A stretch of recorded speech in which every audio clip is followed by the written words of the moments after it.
Hello catalysian, how are you. अब वक्त हो गया है इलेक्ट्रोकेमिस्ट्री पढ़ने का। अगले लेक्चर में डिस्कस की थी हमने कोहलर लॉ, ओसवाल्ड लॉ की सारी बातें हो चुकी थी। अब आगे बढ़ते हैं, एक स्टेप आगे जाते हैं। टाइटल लगा दीजिए, determination of ionic product of water. क्या लगाना है टाइटल? डिटर्मिनेशन ऑफ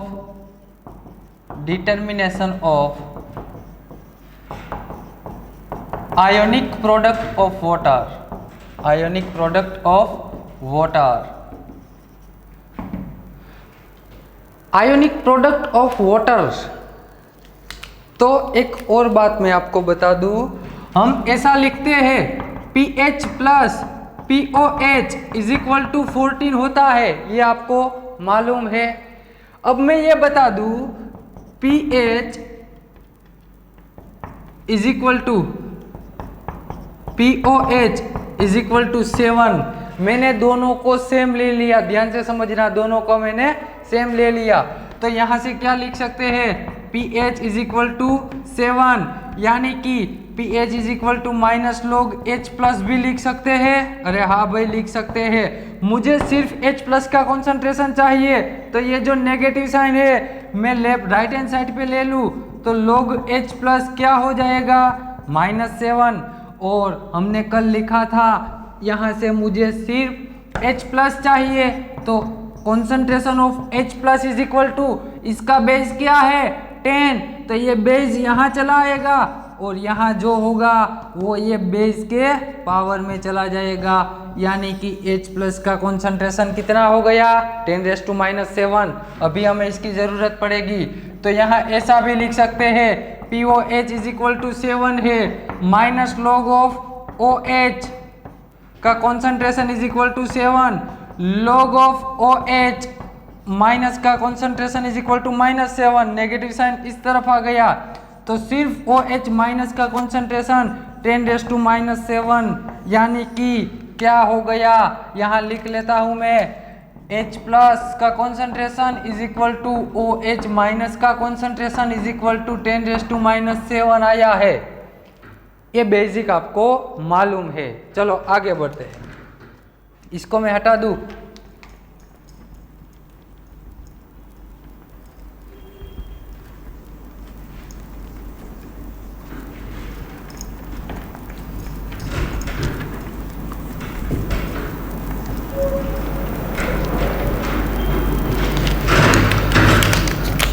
हम किसकी बात कर रहे हैं भाई? वाटर की। चलो मैं इसका आयनाइजेशन कर देता हूँ, क्या मिलेगा? H plus ion, OH minus ion, और मुझे इसका इक्विलिब्रियम कांस्टेंट लिखना है, तो क्या आएगा? K is equal to concentration of product H plus OH minus, डिवाइडेशन में कॉन्सेंट्रेशन ऑफ रिएक्टेंट हमारा H2O है। ये वाली टर्म को, ये कॉन्सेंट्रेशन वाली टर्म को यहाँ ले जाता हूँ, ध्यान से देखना। K into concentration of H2O is equal to, यहाँ क्या बचा? Concentration of H plus and OH minus ion. देखो तो भाई, इस K into concentration of H2O, इसको मैं आयोनिक प्रोडक्ट बोल देता हूँ KW। यहाँ का कॉन्सेंट्रेशन 10⁻⁻7, 10⁻⁻7, इसका OH का भी 10⁻⁻7। और हम जानते हैं कि ये दोनों का बेस यदि सेम हो तो ये दोनों को पावर को हम समेशन कर सकते हैं, यानी कि -7 -7 10⁻⁻14 हो गए। KW क्या आया हमारा? 10⁻⁻14 आ गया। ध्यान से देखना। अब मुझे चाहिए, समझना, अब मुझे क्या चाहिए? मुझे चाहिए कंडक्टिविटी। क्या चाहिए? Conductivity of H2O।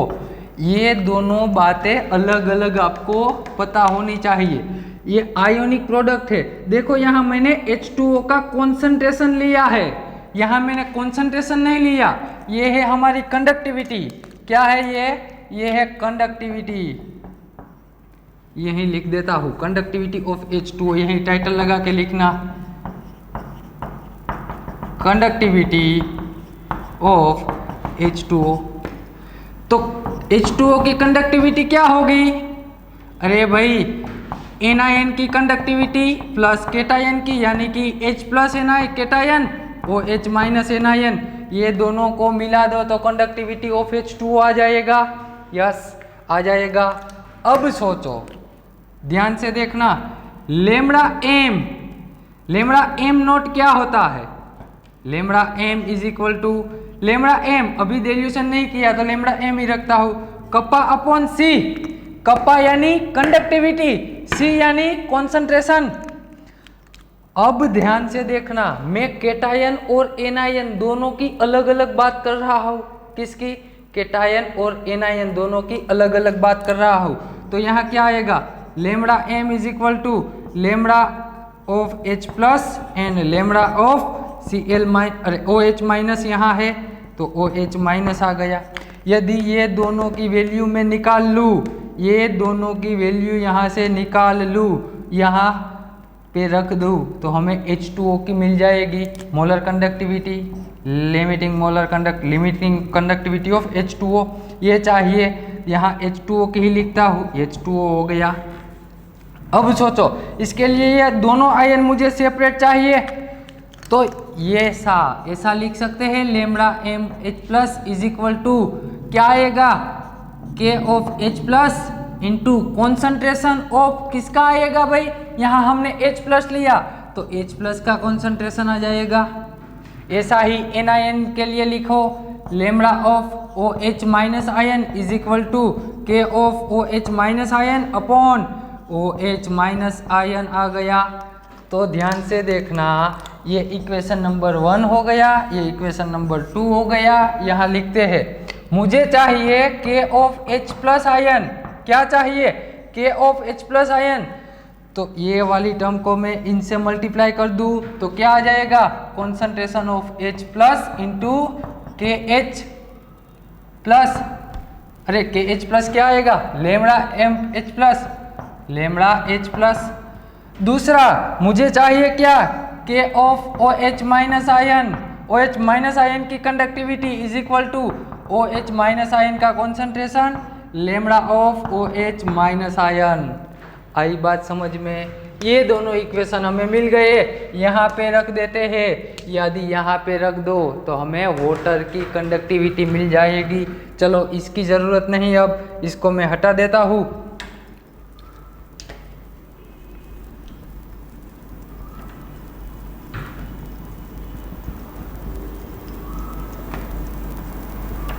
इसकी ज़रूरत नहीं है, इसको हटा देता हूँ।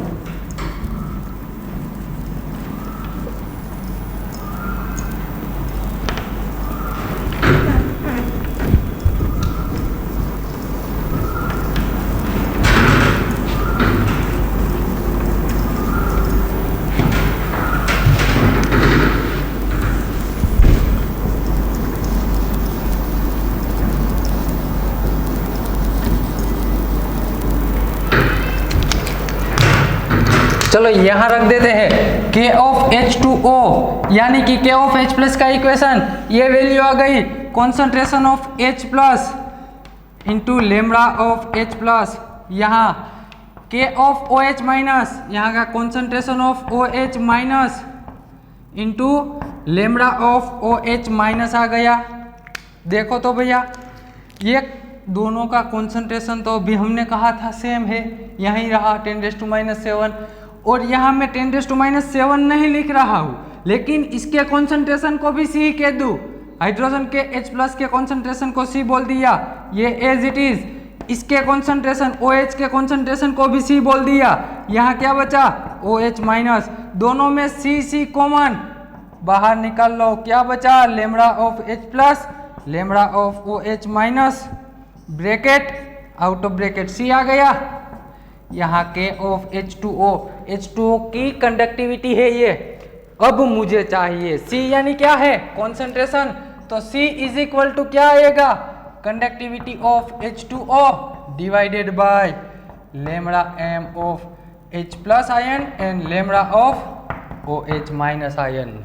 ये मिल गया हमें कॉन्सेंट्रेशन का फॉर्मूला।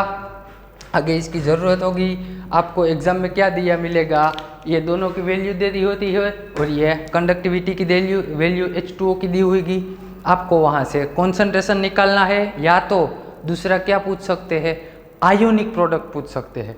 तो चलो यहाँ से हम आयोनिक प्रोडक्ट अभी हमने लिखा था ना, KW is equal to concentration of H plus concentration of OH minus, ऐसा लिखा था हमने। यहाँ क्या बोल दिया हमने, H प्लस के कॉन्सेंट्रेशन को C, OH माइनस कॉन्सेंट्रेशन को भी C, तो यहाँ भी C इंटू C लिख दूँ तो क्या आ गया, C स्क्वायर KW, तो C इज इक्वल टू क्या हो गया, अंडर रूट ऑफ KW। ये दोनों फॉर्मूले आपको मिल गए। अब यदि हमें कॉन्सेंट्रेशन ये सब कुछ मिला दिया हुआ हो, पूछा क्या हो KW, तो कैसे निकालेंगे KW, या KW निकालने के लिए क्या फॉर्मूला हो गया, C स्क्वायर, C यानी हमारा पूरा equation, K of H2O division lambda of H plus and lambda of OH minus whole square. ये आ गया हमारा आयोनिक प्रोडक्ट का फॉर्मूला KW। ये आपको याद रखना है, डायरेक्ट याद ही रख लो, क्योंकि हर टाइम हर क्वेश्चन सॉल्व करने के लिए ऐसे इक्वेशन प्रूफ नहीं किए जाते, क्योंकि प्रूफ करोगे तो बहुत सारा टाइम जाएगा। ऐसे क्वेश्चन लिख लो। ये था आयोनिक प्रोडक्ट ऑफ वाटर, याद रखना, आप स्टेप बाय वाइज लिखने का है। अब हम पढ़ेंगे सोल्युबिलिटी ऑफ प्रोडक्ट की सोल्युबिलिटी कैसे निकाली जाए। दोनों सेम है, दोनों क्या है, सेम है। आगे बढ़ते हैं, टाइटल लगा दीजिए, determination of solubility of product.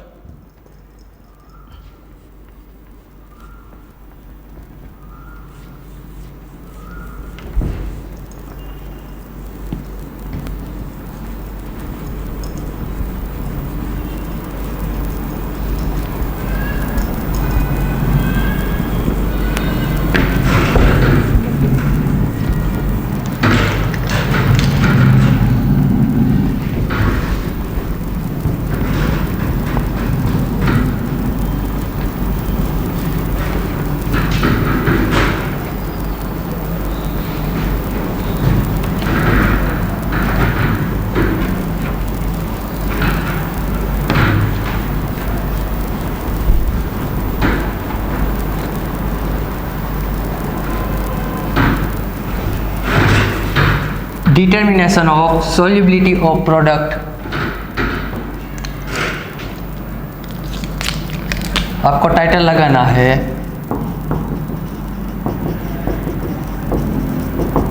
Determination of solubility of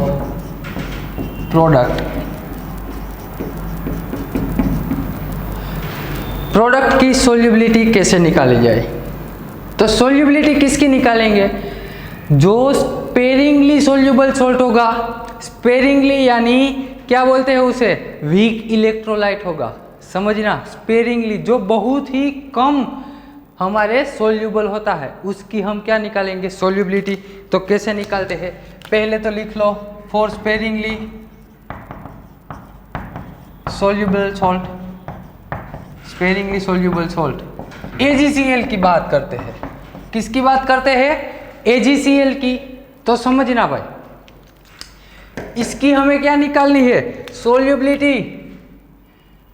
अरे समझो, इसकी सोल्युबिलिटी, पहले तो इसका आयोनाइजेशन करो, 2 आयन मिलेंगे, Ag प्लस, दूसरा Cl माइनस आयन मिलेगा। अब मैं कह देता हूँ इसकी सोल्युबिलिटी क्या है, इनिशियली इसकी सोल्युबिलिटी, पहले तो कॉन्सेंट्रेशन 0 लेकिन अब हम बात किसकी कर रहे हैं, कॉन्सेंट्रेशन की नहीं, सोल्युबिलिटी। अभी मुझे मालूम नहीं ये कितना सोल्यूबल हुआ, इसलिए मैंने दोनों आयन को SS से रिप्रेजेंट कर दिया। तो इसकी KSP क्या है, सोल्युबिलिटी ऑफ प्रोडक्ट। SP यानी सोल्युबिलिटी ऑफ प्रोडक्ट, के उसका वहाँ वाटर का था KW, वाटर आयोनिक का प्रोडक्ट, यहाँ सोल्युबिलिटी का KSP। Concentration of Ag plus and concentration of Cl minus, इसका और इसके डिवाइडेशन में कुछ नहीं आता, याद रखना। इसकी सोल्युबिलिटी हमने S ली, यहाँ भी S क्या आ गया, S square KSP is equal to, यानी कि S under root of KSP आ गया। सोल्यूबिलिटी क्या हो गई? Under root of KSP। अब देखो, आपको एग्जाम में दो तरीके से क्वेश्चन आते हैं। हमें चाहिए किसकी जरूरत? सोल्यूबिलिटी सिर्फ AgCl की चाहिए, लेकिन AgCl को हमने किसी में सोल्यूबल तो किया होगा, तो क्या होगा? Solubility of AgCl। हमें सिर्फ AgCl की चाहिए, लेकिन होता क्या है भाई? AgCl का सेचुरेटेड सॉल्यूशन होता है।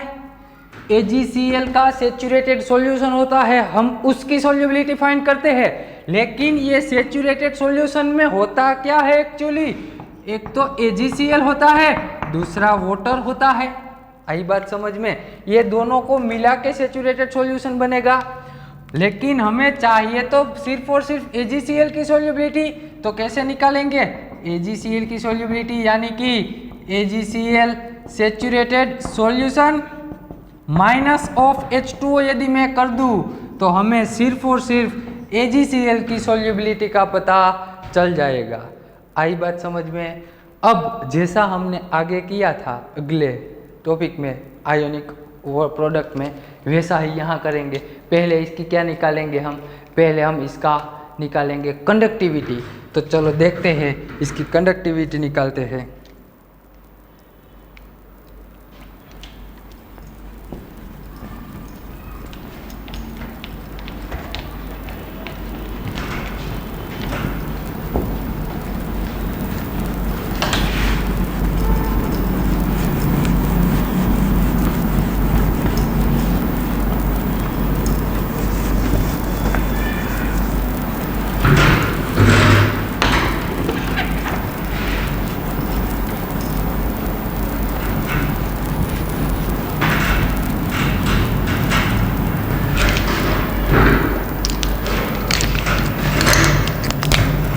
ध्यान से देखना भाई, यदि मुझे lambda m of Ag plus चाहिए, लेमड़ा m क्या होता है पहले वो लिखाओ ना।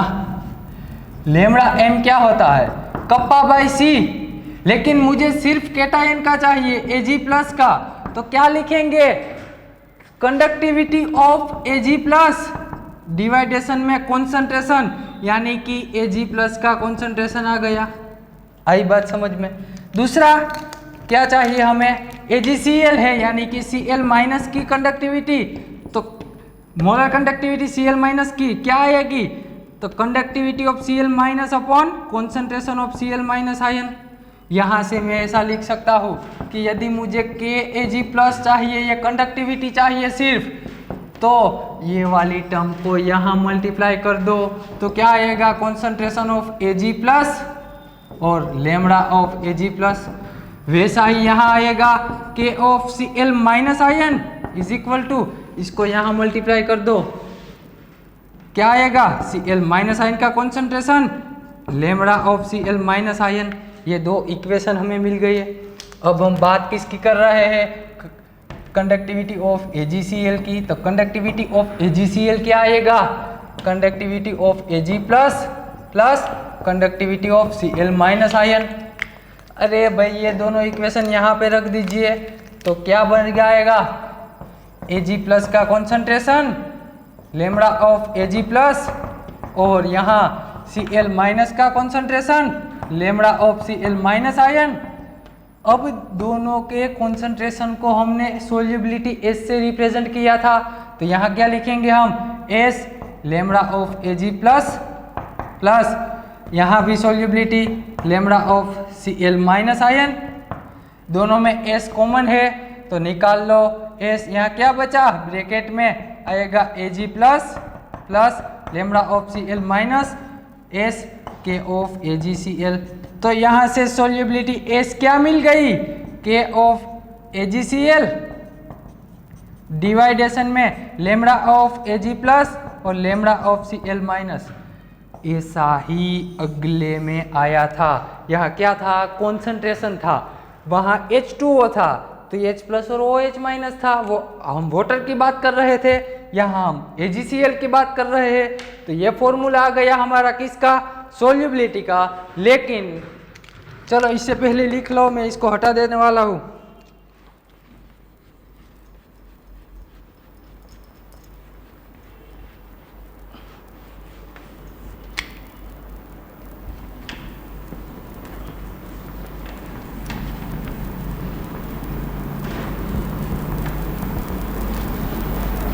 समझो, आपको आपके एग्जाम के पॉइंट ऑफ व्यू से आपको देखने का है। एग्जाम में यदि आपको क्या, पहले तो ये क्वेश्चन सॉल्युबिलिटी निकालने के लिए आपको 3 चीज दी होगी। क्या, एक तो कंडक्टिविटी ऑफ AgCl, दूसरा molar conductivity of Ag plus, molar conductivity of Cl minus. ये चीजें आपको मिलेगी। ये चीजें 3 मिला के आपको सॉल्युबिलिटी निकाल सकते हैं। लेकिन जब ये हमारा सोल्ट कैसा है भाई, ये सोल्ट हमारा स्पेरिंगली सोल्यूबल सोल्ट है। ये पहला इक्वेशन आपको याद रखना है। जब ये पहला इक्वेशन भी राइट है, दूसरा भी मैं लिखूंगा वो भी राइट है, लेकिन मैं समझा रहा हूँ, समझो। जब एग्जाम में क्वेश्चन में आपको सिर्फ AgCl की कंडक्टिविटी दी हुई हो, सिर्फ और सिर्फ किसकी, AgCl की दी हुई हो, तब आपको क्या करना है, ये फॉर्मूला अप्लाई करना है। लेकिन अब समझो, AgCl is sparingly soluble salt, sparingly soluble salt, और उसे ज्यादा सोल्यूबल करने के लिए हमें क्या करना होगा, उसका जितना हो सके उतना डिल्यूशन कर दो। जितना डिल्यूट करते जाओगे उतनी उसकी कंडक्टिविटी क्या हो चली जाएगी, बढ़ती जाएगी। यानी कि AgCl को मैं इनफाइनाइट डिल्यूशन कर दूं, इसका इनफाइनाइट डिल्यूशन कर दीजिए, इसका इनफाइनाइट डिल्यूशन कर दिया जाए। यानी कि इनफाइनाइट डिल्यूशन हो तो ये मोलर कंडक्टिविटी का कन्वर्जन किस में हो सकता है, लिमिटिंग मोलर कंडक्टिविटी। यानी कि यहाँ क्या आएगा, K ऑफ AgCl डिवाइडेशन में limiting molar conductivity of Ag plus limiting molar conductivity of Cl minus आ सकता है। ये फॉर्मूला भी राइट है।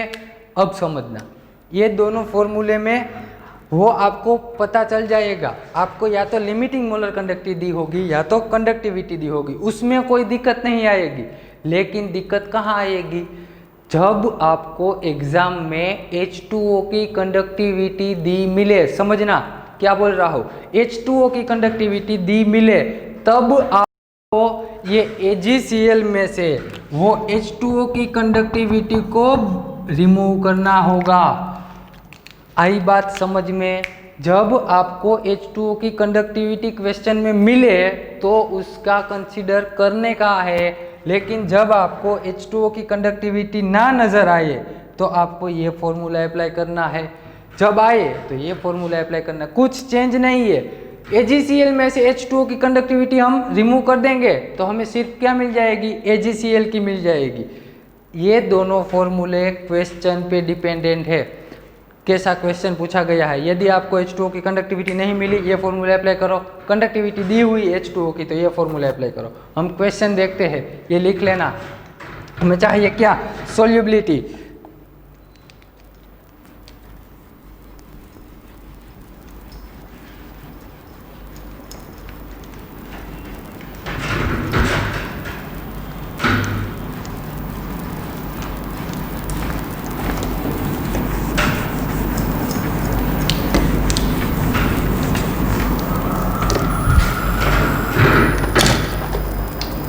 चलो क्वेश्चन लिखते हैं।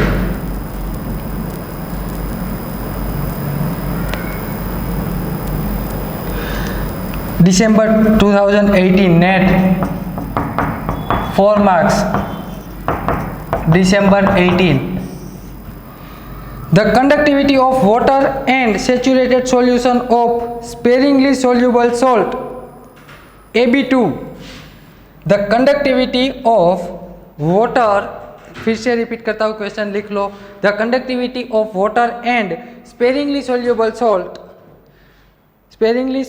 सॉल्ट Ab2 क्या दिया हुआ है, Ab2 सॉल्ट दिया हुआ है हमें। उसकी H2O की कंडक्टिविटी भी दी हुई है 7 micro siemens metre inverse. K of Ab2 की कंडक्टिविटी भी दी हुई है हमें 21 micro siemens metre inverse. Limiting molar conductivity of Ab2 हमें दिया हुआ है, अरे Ab2 नहीं सॉरी A+2 की limiting molar conductivity 72 milli siemens centimetre metre square mole inverse. Limiting molar conductivity of B minus ion है, उसकी देवी है 7.64 milli micro siemens square mole inverse. हमें फाइंड करना है determine the solubility of Ab2। S find करना है किसका, Ab2 का। अब देखो पहले तो हमें क्या क्या दिया हुआ है और हमें चाहिए क्या, सोल्यूबिलिटी चाहिए Ab2 की। अब सोल्यूबिलिटी Ab2 का फॉर्मूला क्या हो गया, पहले तो फॉर्मूला लिख लो। कंडक्टिविटी ऑफ Ab2 मैंने बोला था कि जब आपको वाटर की दिखे तो उसको रिमूव करना होगा K ऑफ H2O डिवाइडेशन में लैम्बडा नॉट ऑफ A+2 यहाँ दी हुआ है। और दूसरा क्या लिखना पड़ेगा, यदि ध्यान से देखना इसका मैं आयोनाइजेशन करूं तो क्या मिलेगा A+2 और B माइनस, लेकिन B यहाँ कितने दिए हुए हैं 2, तो 2B माइनस आएंगे। क्या आएंगे 2B माइनस, क्योंकि देखो भैया यहाँ चार्ज न्यूट्रल हो रहा है, ये +2 -1, लेकिन कितने बार 2 बार है, यानी कि ये -2 +2 -2 न्यूट्रल हो गया। तो यहाँ हमें लिखना क्या होगा, B माइनस तो आएगा, limiting molar conductivity of B minus, लेकिन वो कितनी बार है 2 बार, तो आगे 2 कोफिशिएंट आ जाएगा। ऐसा हमने आगे पढ़ लिया था, ये बात तो आपको मालूम है। कुछ नहीं करना, यहाँ पे रख दो। यहाँ सिर्फ चेंज कहाँ आएगा, चेंज यूनिट कन्वर्जन में आएगा। सोल्यूबिलिटी ऑफ Kab2 की सोल्यूबिलिटी 21 माइक्रो दिया हुआ है ना आपको, माइक्रो यानी 10⁻⁻6 होता है, माइनस H2O की कंडक्टिविटी 7 वो भी माइक्रो में है 10⁻⁻6। यहाँ क्या बचा सीमेंस मीटर इनवर्स, डिवाइडेशन में क्या आएगा लैम्बडा नॉट ऑफ A+2 यानी कि 12.72। लेकिन समझना यहाँ क्या दिया हुआ है हमें, मिलीज में दिया हुआ है, मिली सीमेंस, मिली यानी 10⁻³ हो गया।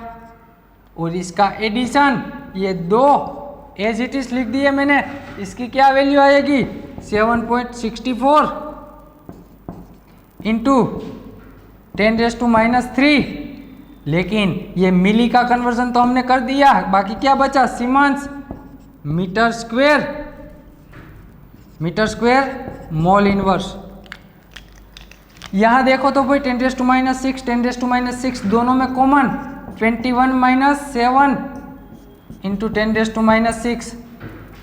यहाँ क्या बचा 10⁻³ कॉमन है, 10⁻³ कॉमन, ये 12.72 ये 7 यानी कि 14 प्लस 6 का कन्वर्जन 12 यानी कि यहाँ 15 आ जाएंगे। 15 इंटू 12 2 4 का 8 15.28 72 एंड 28 यहाँ क्या आएगा 28 72 या 1 हो गया 13 एंड 15 यहाँ के 28 आ गए, वो निकाल लेना 28 आएंगे, 28 आ गया। और यहाँ क्या बचा भाई सीमेंस तो दोनों में सेम कैंसल आउट हो गए। देखो यहाँ मोल इन मीटर इनवर्स, इसको मैं नीचे ले लूँ तो यहाँ क्या बचा मीटर क्यूब मोल इनवर्स हो गया। अब देखो ये मोल इनवर्स है, इसको मैं ऊपर ले जाऊँ तो मोल रेस टू 1 हो जाएगा, तो मोल आ गया ऊपर। देखो यहाँ कितने बचे 14 डिवाइडेड बाय 28, ये 10⁻³ को ऊपर ले जाओ तो यहाँ क्या बचेगा, 10⁻³ आएगा ऑल ओवर मोल पर मीटर क्यूब, यानी कि इसका आंसर क्या आएगा 0.5 इंटू 10⁻³ यानी कि 5 इंटू 10⁻⁴ मोल पर मीटर क्यूब। ये था उसका आंसर। ऐसे सिंपल क्वेश्चन है। आपको एक ही ध्यान रखना है कि यदि H2O की सोल्यूबिलिटी दी हुई हो आपको तो आपको सब्सट्रैक्ट करनी है, नहीं दी हुई हो तो ऐसे ही निकाल लेने का है, कुछ चेंज करने का नहीं है। ये बात थी सोल्यूबिलिटी ऑफ प्रोडक्ट की। आई बात समझ में? आगे बढ़ते हैं।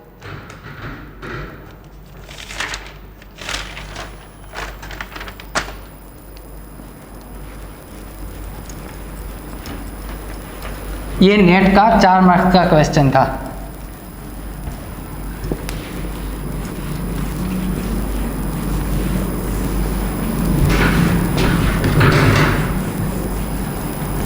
और ऐसे क्वेश्चन जब जब भी आए तब हमें उसको सॉल्व करना ही करना है।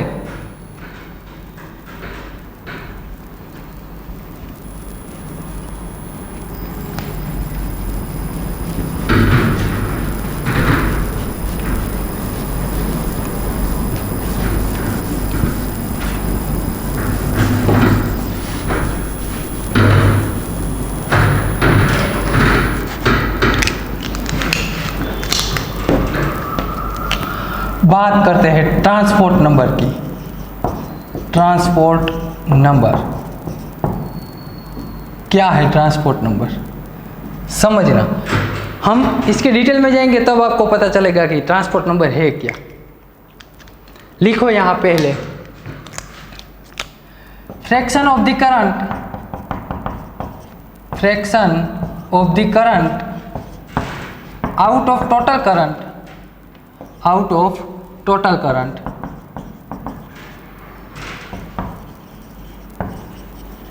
carried by iron is called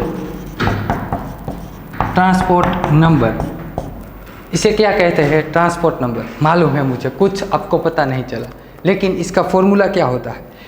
cation का ट्रांसपोर्ट नंबर प्लस एनायन का ट्रांसपोर्ट नंबर, दोनों का समेशन ऑलवेज क्या आएगा?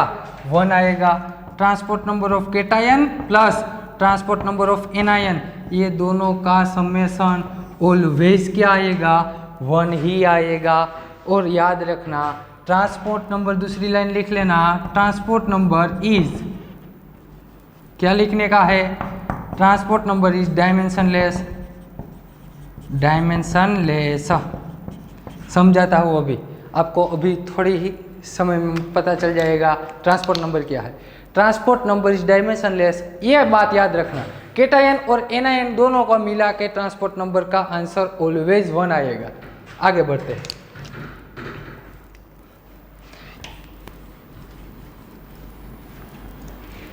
इसके पे क्वेश्चन कैसे आते हैं वो भी हम देखेंगे।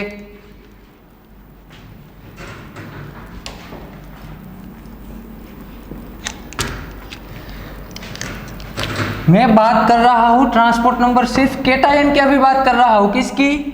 सिर्फ और सिर्फ केटायन की। केटायन का ट्रांसपोर्ट नंबर कैसे लिखा जाता है और वो भी किस टर्म में? अलग अलग टर्म होती है। पहले हम बात करते हैं करंट के टर्म में। किसके टर्म में? In term of current, in term of current. Current यानी आई हो गया हमारा, आई क्या हो गया? करंट। तो current of positive ion division current of positive ion plus current of negative ion. जब पॉजिटिव का दिया मूल्य आपको ट्रांसपोर्ट नंबर, तब ऊपर क्या आएगा? नोमिनेटर में पॉजिटिव, यहाँ दोनों का समेशन। अब मैं बात करूं यदि एनायन की, तो एनायन में current of anion division current of cation plus current of anion. ये बात करंट के टर्म में हो गई। अब हम बात करते हैं मोबिलिटी के टर्म में। मोबिलिटी, मोबिलिटी यानी क्या हो गया? म्यू हमारा। तो ट्रांसपोर्ट नंबर ऑफ केटायन की बात करें तो mu of cation upon mu of cation plus mu of anion, यहाँ एनआईएन में क्या आएगा भाई, अब तो लिख लो एनआईएन में mu of NIN mu of cation plus mu of NIN. ये बात हो गई मोबिलिटी की, ऐसा है। अब समझो इसके हम फैक्टर इफेक्ट देखेंगे तब आपको पता चल जाएगा कि ट्रांसपोर्ट नंबर कैसे बढ़ता है, ट्रांसपोर्ट नंबर कैसे कम होता है। ऐसा ही आपको सिर्फ यहाँ से ऐसा लिखने का फॉर्मूला पता होना चाहिए। यदि केटायन का लिखना हो तो वहाँ ऊपर केटायन डिवाइडेशन में केटायन प्लस एनायन, यहाँ एनायन का हो तो एनायन केटायन प्लस एनायन, यहाँ भी केटायन का लिखा है तो केटायन डिवाइडेशन में केटायन प्लस एनायन, यहाँ एनायन का लिखा है तो एनायन केटायन प्लस एनायन, यही लिखने का है। ये बात हो गई। चलो आगे बढ़ते हैं।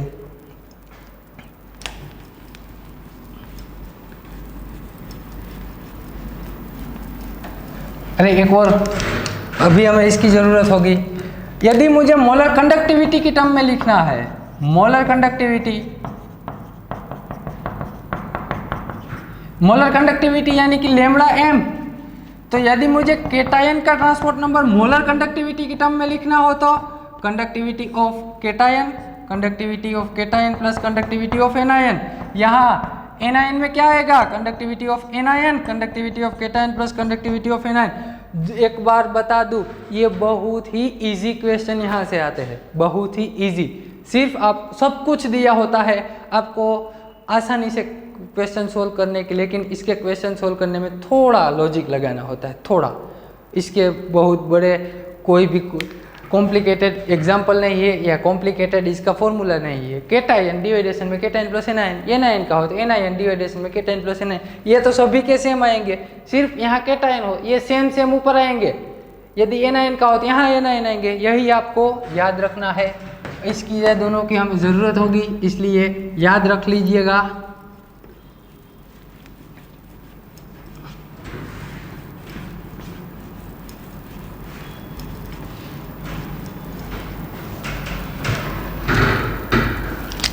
टाइटल लगाओ, factor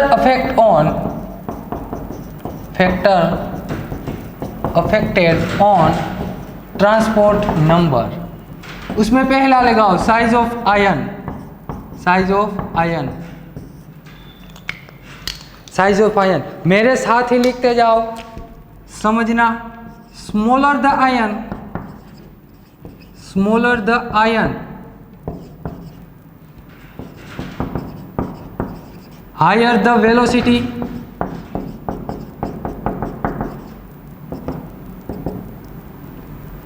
smaller the ion, higher the velocity, higher the mobility,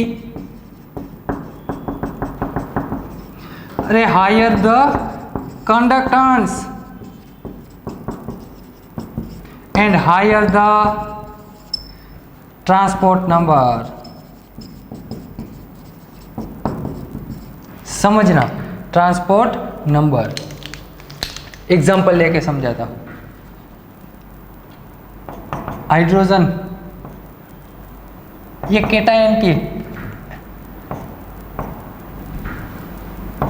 Li plus Na plus K plus Rb plus Cs plus Fr plus, hydrogen, lithium, sodium, potassium, rubidium, caesium and francium. आप समझना, periodic table में top to bottom जा रहे हैं। Top to bottom जाने से क्या होता है, साइज इंक्रीज होती है। यहाँ मैं पीरियोडिक टेबल में टॉप टू बॉटम की बात कर रहा हूँ। यहाँ मैं लिख रहा हूँ लेफ्ट टू राइट जाने से साइज हमारी, ये आयन की साइज है वो इंक्रीज होती है। एक बात मैंने बताई थी कंडक्टेंस जब शुरू किया था तब, कि समझो एक छोटा सा आयन है, एक बड़ा सा आयन है, दोनों।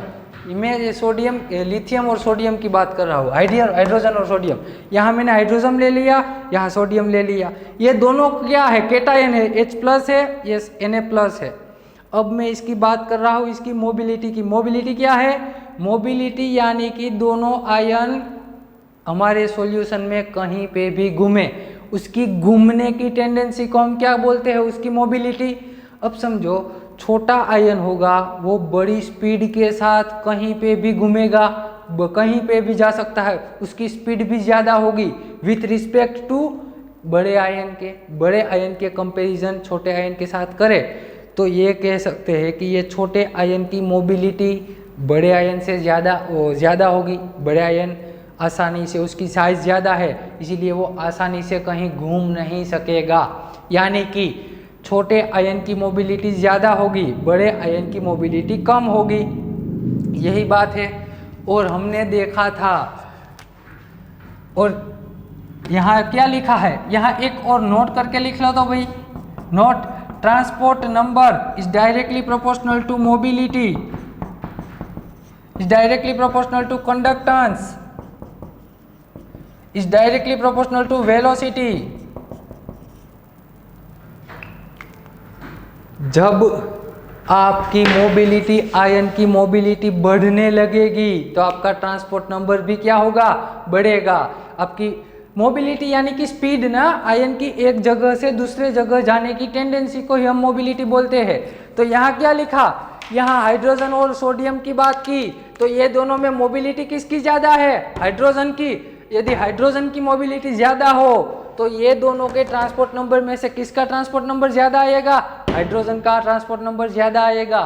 तो यहाँ से लिख सकते हैं कि जैसे जैसे साइज बढ़ती है वैसे वैसे मोबिलिटी कम हो जाती है, और मोबिलिटी के साथ वेलोसिटी भी कम, वेलोसिटी के साथ हमारे कंडक्टेंस भी क्या कम हो जाएगा, उसी के साथ हमारा ट्रांसपोर्ट नंबर भी कम हो जाएगा।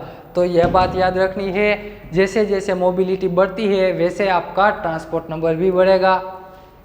ये पहला था कि साइज ऑफ आयन, साइज क्या इफेक्ट करती है कि जैसे जैसे साइज बढ़ती जाएगी वैसे वैसे हमारा ट्रांसपोर्ट नंबर कम होता जाएगा। दूसरा पॉइंट लिखते हैं, दूसरा पॉइंट क्या है,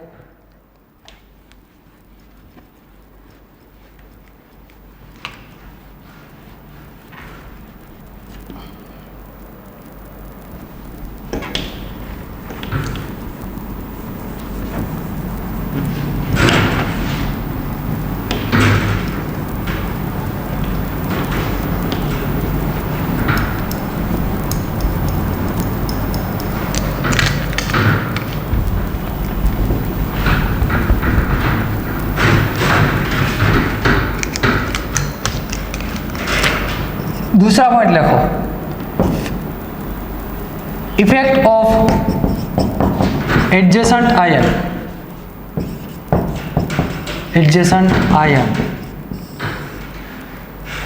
पहले क्या था, साइज ऑफ आयन, लेकिन सिर्फ आयन की साइज पे हमारा ट्रांसपोर्ट नंबर डिपेंड नहीं है, उसके बगल में दूसरा कौन सा आयन है। यदि मैं बात करूं HCl और NaCl की बात करूं तो ये दोनों में देखो तो भाई कॉमन आयन कौन सा है, Cl minus ion, Cl minus ion. तो यहाँ मैं बात करूँ कि transport number of Cl minus ion in HCl, तो इसका फॉर्मूला क्या आएगा, इसका फॉर्मूला यदि मोबिलिटी में रखे तो mobility Cl minus ion division में mobility of H plus ion और mobility of Cl minus ion. समझना ध्यान से, यही बात यहाँ मैंने किसकी बात की, HCl की बात की है, अब यहाँ मैं NaCl की बात कर रहा हूँ। NaCl में बात तो हमें सिर्फ किसकी करनी है, ट्रांसपोर्ट नंबर के, किसका समझा रहा हूँ, कंपैरिजन करनी है हमको। यहाँ दोनों में Cl माइनस आयन कॉमन है, हमने बात कर ली पहले साइज की, H प्लस की साइज और सोडियम की साइज की बात कर ली, लेकिन ट्रांसपोर्ट नंबर ये सिर्फ ये दोनों की साइज पे डिपेंडेंट नहीं है, उसके बगल में कौन सा आयन है उसकी भी इफेक्ट होती है हमारे ट्रांसपोर्ट नंबर पे। इसीलिए यहाँ ये दोनों में Cl माइनस कॉमन है, तो यहाँ Cl माइनस इन NaCl, NaCl समझना, इसकी मोबिलिटी लिखनी हो Cl माइनस आयन, NaCl है यानी कि कैटायन चेंज हो गया, Na plus mu of Cl minus ion.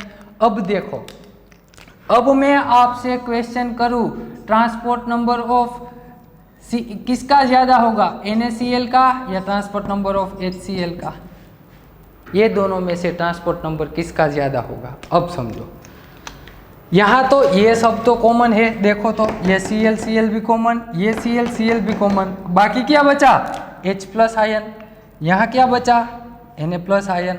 अब देखो H प्लस आयन की यहाँ क्या है, मोबिलिटी है, यहाँ Na+ की मोबिलिटी है, यानी कि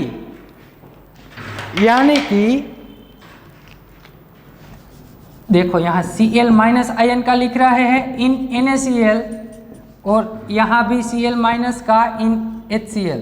ये दोनों में से ट्रांसपोर्ट नंबर किसका ज़्यादा आएगा? पहले तो आप वीडियो पॉज करके यहाँ आंसर लिख दीजिए, या तो ग्रेटर देन या तो लेस देन, दोनों में से कोई एक आंसर आएगा।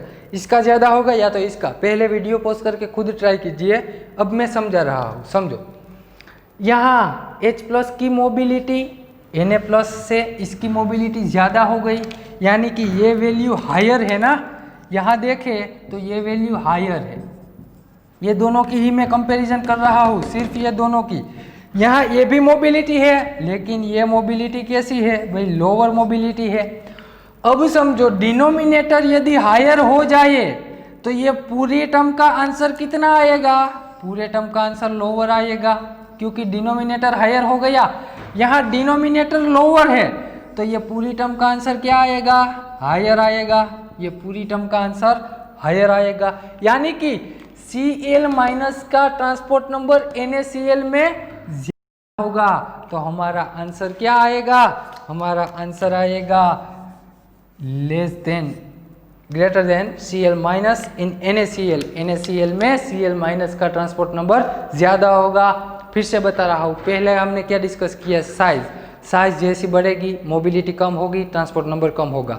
लेकिन जब आपको ऐसे कंपैरिजन करनी हो तो अब कैसे? HCl और NaCl है तो दोनों में कॉमन आयन कौन से है? Cl- ion.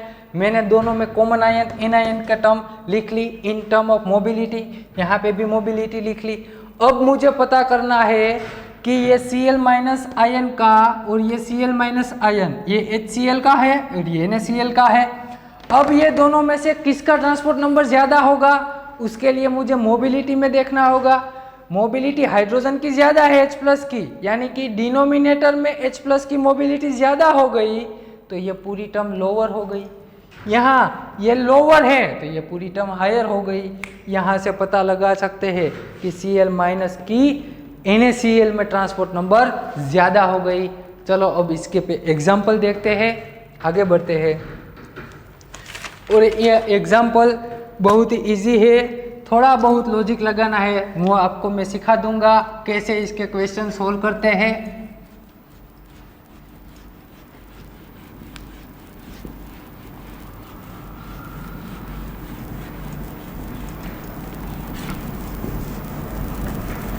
और एक बात बता दो, इलेक्ट्रो 100% सीखनी हो ना, 100%, यानी कि जितना मैं करवाऊँ, यदि उसमें से क्वेश्चन आए तो वो क्वेश्चन छूटना चाहिए ही नहीं और गलत भी ना होना चाहिए। उसके लिए आपको क्या करना है?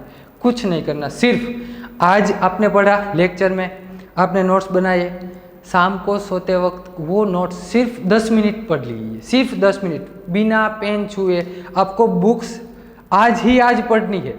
जिस दिन आपने लिखा उसी दिन रात को आपको पढ़नी है। जितना लेक्चर पूरा किया वो पूरा 10 मिनट में पढ़ लीजिए आराम से, शांति से। दूसरे दिन क्या करना है? दूसरे दिन वो लेक्चर रफ पेज ले लीजिए, 2-3 रफ पेज ले लीजिए, फास्ट ये पूरे का पूरा लिखना।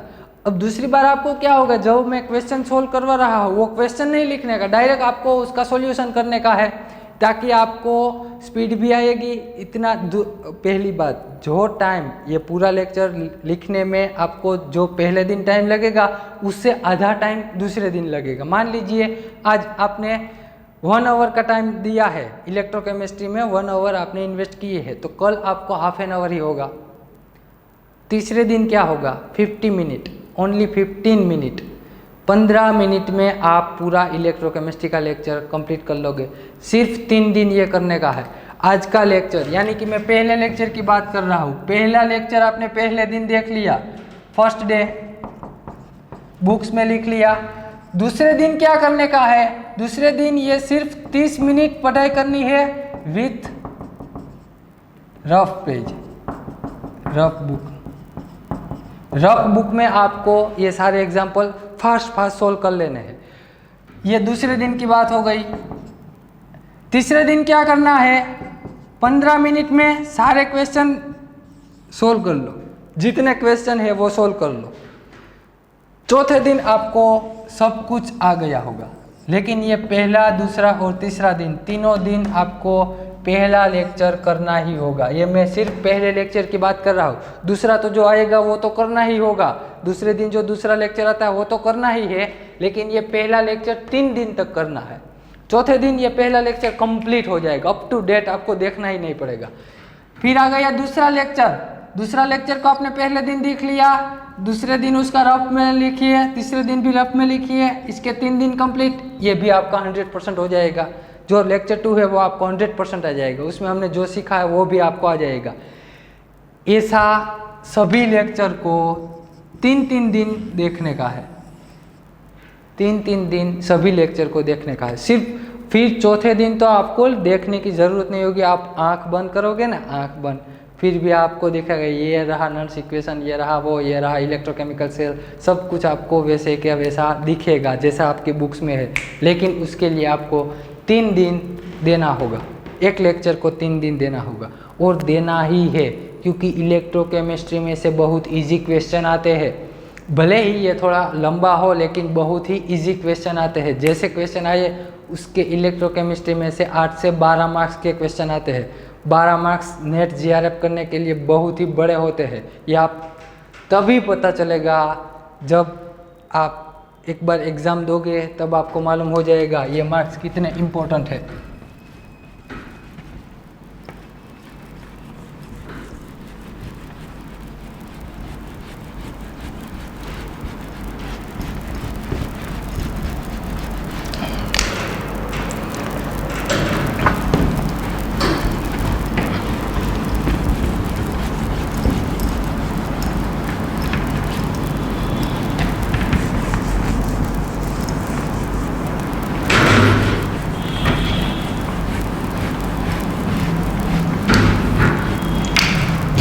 चलो एक और बात कर देता हूँ।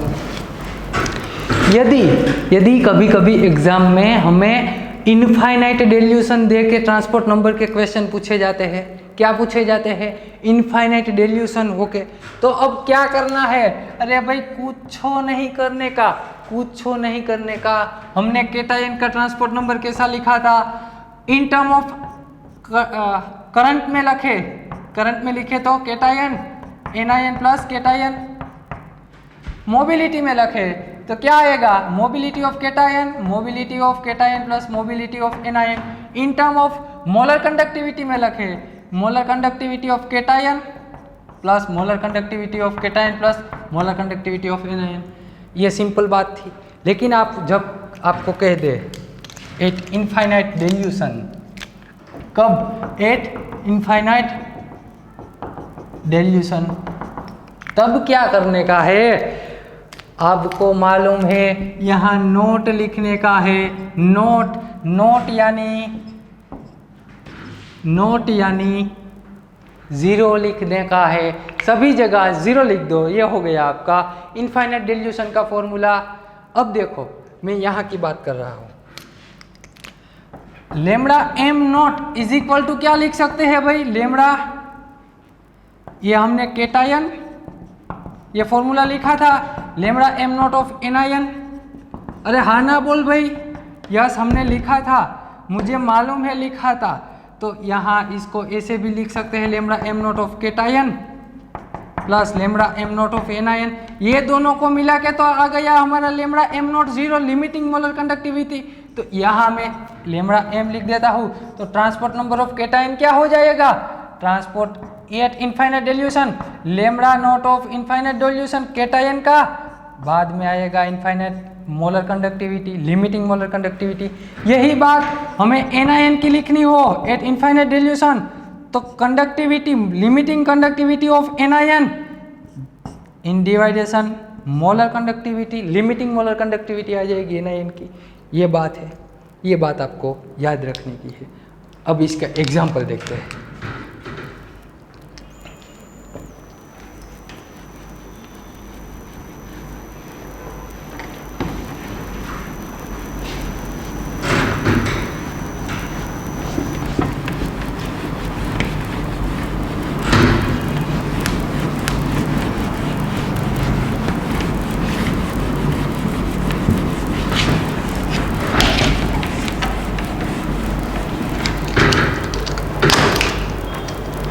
एक और बात, चलो NaCl की मैं बात करूं, एग्जांपल लिख लेना ताकि आपको ज़्यादा प्रैक्टिस हो जाए।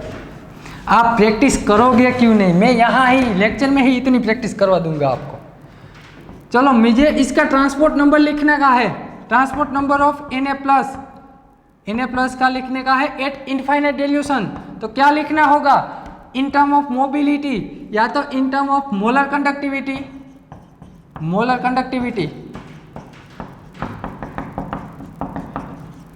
तो लेमड़ा m0 ऑफ Na+ लिखा जाएगा, डिवाइडेशन में क्या आएगा, lambda m0 of Na+ plus lambda m0 of Cl-। ये दोनों को मिला के क्या बन गया, लेमड़ा m0 ऑफ NaCl हो गया। यहाँ क्या बचा, लेमड़ा m0 ऑफ Na+। यह आ गया आपका सोडियम प्लस का ट्रांसपोर्ट नंबर। कब, इनफाइनाइट डिल्यूशन हो तब। क्या आ गया, इनफाइनाइट डिल्यूशन जब आपका हो तब आपका ट्रांसपोर्ट नंबर आ गया। ऐसे ही आपको क्वेश्चन सोल्व करने हैं। चलो मैं पहले क्वेश्चन लिखवाता हूँ।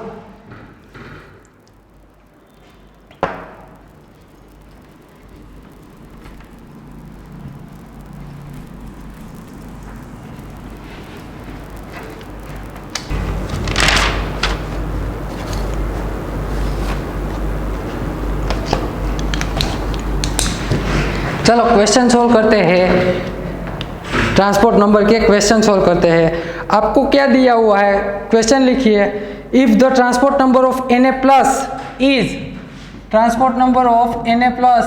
Is 0.463 at infinite dilution of NaCl का इनफाइनाइट डिल्यूशन दिया हुआ है। Then calculate the transport number of H+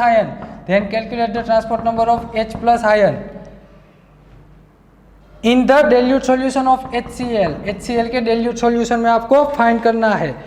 transport number of Na+ दिया हुआ है। दूसरा, limiting molar conductivity of NaCl 96.9 siemens metre square mole inverse.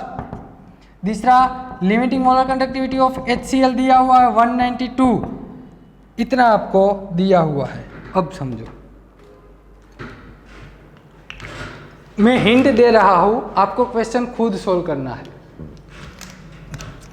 पहले तो जो चाहिए ना वो लिख लो, आपका सॉल्यूशन समझो। H+ का हमें ट्रांसपोर्ट नंबर फाइंड करना है, तो H+ का हमें सॉल्यूशन दिया हुआ है, HCl में फाइंड करना है। तो उसका फॉर्मूला क्या आएगा भाई, लेमड़ा m0 ऑफ H+ डिवाइडेशन में lambda m0 of H+ plus lambda m0 of Cl- HCl solution में दिया हुआ है आपको, इसीलिए आपको यहाँ Cl- ही लिखना होगा। अब देखो, इसके लिए आपको ज़रूरत, और यहाँ देखो तो भाई ये दोनों को मिला के हम ऐसा भी लिख सकते हैं, lambda m0 of H+ upon lambda m0 of HCl। हाँ लिख सकते हैं, यह transport number of H+ ion हो गया। अब समझो, H+ के ट्रांसपोर्ट नंबर के लिए आपके पास क्या है, लेमड़ा m0 ऑफ HCl है, लेकिन H+ नहीं है, H+ है नहीं। उसको फाइंड करने के लिए ध्यान से देखना, पहले तो आपको मालूम होना चाहिए कि आपका यहाँ सोडियम दिया हुआ है और सोडियम क्लोराइड दिया हुआ है। यानी कि मैं ऐसा लिख सकता हूँ, ट्रांसपोर्ट नंबर ऑफ Na+ और transport number of Cl- is equal to 1 होता है। ये बात हमने आगे पढ़ ली, केटाइन और एनायन के 1 होता है। तो यहाँ से मुझे देखो, यहाँ इसकी वैल्यू 0.463 दी हुई है। Transport number of Cl- ion 1, तो ट्रांसपोर्ट नंबर Cl- आयन क्या बचेगा, 0.3 यानी कि 7, 6 निकाल दो, 6 या तो 7 निकाल लो, 7 निकलेंगे यहाँ से, तो यहाँ क्या बचेगा 3, यहाँ 5 बचेगा। ये ट्रांसपोर्ट नंबर ऑफ Cl- आ गया। अब समझो, चलो अभी तो हमें Cl- का ट्रांसपोर्ट नंबर मिला है, हमें चाहिए कि इसका H+ का। तो ट्रांसपोर्ट नंबर ऑफ Cl- का फॉर्मूला क्या, मोलारिटी में लिख सकते हैं, मोलर कंडक्टिविटी में Cl- आयन या अपॉन HCl। या तो अब देखो, यहाँ मैं Cl- इन NaCl लेता हूँ, क्या लेता हूँ, NaCl लेता हूँ। तो यहाँ क्या आ जाएगा, लिमिटिंग Na+ और NaCl-। क्योंकि आपको ये दिया हुआ है भाई Cl माइनस, ये आपको दिया हुआ है ना, क्या है 96.9 siemens metre square mole inverse. अब समझना, यहाँ आपको ट्रांसपोर्ट नंबर Cl का ट्रांसपोर्ट नंबर आपको मिल गया है, यहाँ से को क्या मिल जाएगा lambda F Cl minus ion, lambda of Cl minus ion आपको पता चल गया। अब देखो लेमड़ा ऑफ Cl माइनस आपको पता चल गया, तो यहाँ लेमड़ा ऑफ Cl माइनस रख दीजिए, यहाँ मैंने lambda of Cl minus ion रख दिया, लेमड़ा ऑफ Cl माइनस और lambda of NaCl। Transport number TCl minus तो है ही आपके पास। अब देखो, अब मुझे चाहिए क्या, मुझे चाहिए transport number of H plus. तो देखो transport number of H plus चाहिए तो लेमड़ा ऑफ HCl क्या लिख सकते हैं, lambda of H plus and lambda of Cl minus. आपको यहाँ से लेमड़ा ऑफ Cl माइनस मिल गया है, यहाँ रख दीजिए, यहाँ से आपको लेमड़ा ऑफ H प्लस मिल जाएगा, ये लेमड़ा ऑफ H प्लस आप यहाँ रख देना। अरे कुछ समझ में आ रहा है? कुछ नहीं किया, पहले तो मैंने ट्रांसपोर्ट हाइड्रोजन के ट्रांसपोर्ट नंबर लिख लिए H प्लस का, वहाँ से मुझे पता चला कि मुझे इसकी ज़रूरत है। तो ये फाइंड करने के लिए मुझे क्या करना पड़ा, ये फाइंड करने के लिए पहले तो ये दोनों के ट्रांसपोर्ट नंबर का 1 होता है, यहाँ से मैंने Cl का ट्रांसपोर्ट नंबर निकाल लिया, ये Cl का ट्रांसपोर्ट नंबर का फॉर्मूला लिखा, तो यहाँ से मुझे क्या मिला, lambda of Cl minus ion मिल गया, और ये lambda of Cl minus ion को उठा के मैंने इधर रख दिया, इधर रख दिया तो मुझे लेमड़ा ऑफ H प्लस मिल गया, इसी की तो ज़रूरत थी, यहाँ आ गया lambda of H plus ion. आप प्रैक्टिस करना, इसका आंसर मुझे मैसेज कर देना या तो कमेंट कर देना, ये आपको आंसर आना ही चाहिए, सिंपल क्वेश्चन है, मैंने हिंट तो दे दी है आपको क्या क्या करना है, प्रैक्टिस करना खुद, आपको आसानी से समझ में आ जाए। आगे बढ़ते हैं, दूसरा क्वेश्चन, ये नेट का क्वेश्चन था।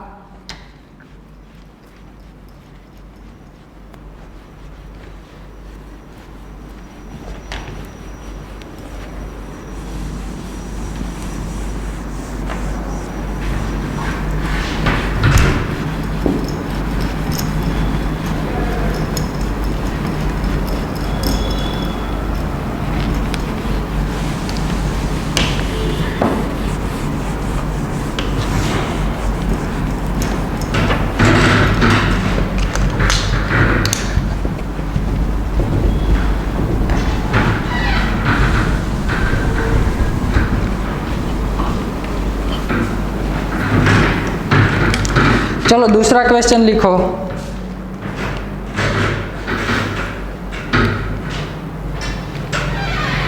ये क्वेश्चन IIT जाम का है, IIT जाम। और ऐसा मत सोचना नेट वालों कि IIT जाम का क्वेश्चन नहीं आ सकता, उसका लेवल छोटा है होता है, IIT जाम का लेवल बहुत बड़ा होता है। The molar conductance of infinite dilution for, molar conductance दिया हुआ है हमें, molar conductance infinite dilution का BaCl2 का लिख लो पहले question. The molar conductance at infinite dilution for BaCl2, KCl, K2SO4 and Cl minus ion are 280 siemens centimetre square mole inverse. दूसरा किसका दिया हुआ है, KCl का दिया हुआ है, उसका है 150 सीमेंस सेंटीमीटर मोल इनवर्स। तीसरा किसका है, K2SO4 का है, उसका दिया हुआ है हमें 300 siemens and molar conductance of Cl minus ion, Cl minus ion का हमें दिया हुआ है 76।